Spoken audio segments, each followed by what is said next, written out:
खोल दो भाजी।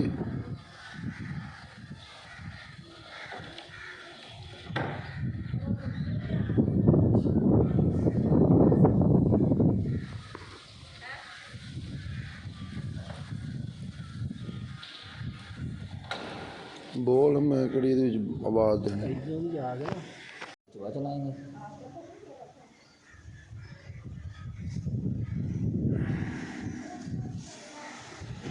पीछे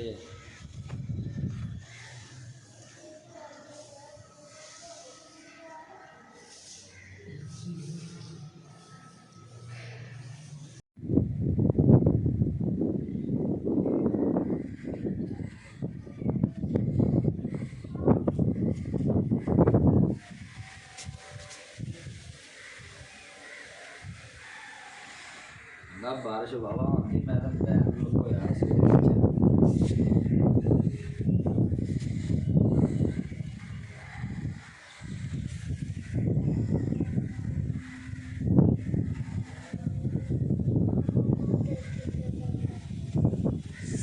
चूरा शरीफ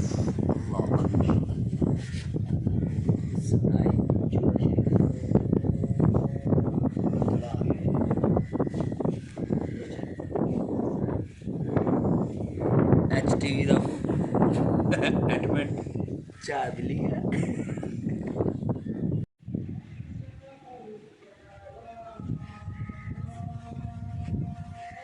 फिर ਅਸੀਂ ਨਾ ਪਿਜਨ ਵੀ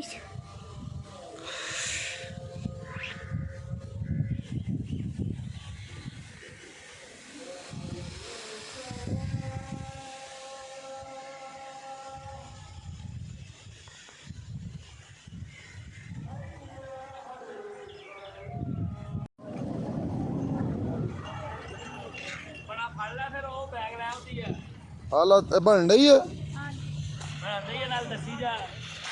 ए वा जनाब बाबर एडमन बरकत वालियां दा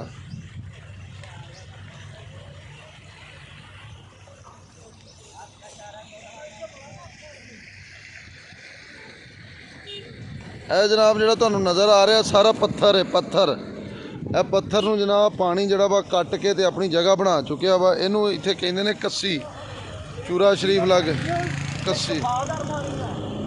और अगर कोई बंदा पानी पी लेंदा वा जिहड़ी बीमारी होवे ओहदा इनू आराम आ जांदा वा।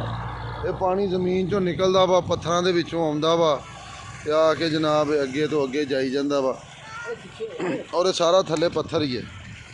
अस्सलाम वालेकुम। ये है कस्सी जो मैंने आपको पहले दिखाई थी। ये वहाँ पर हमारी गाड़ी खड़ी है। ये चूरा शरीफ गाँव है, ठीक है। ये चढ़ाई हैं, ऐसी चढ़ाई हैं, इससे ज़्यादा भी है। ये आप देख सकते हैं कि हम चूरा शरीफ को अलविदा कहने वाले हैं। अब सब कुछ देर बाद हम यहाँ से निकलेंगे और अल्लाह ताला ने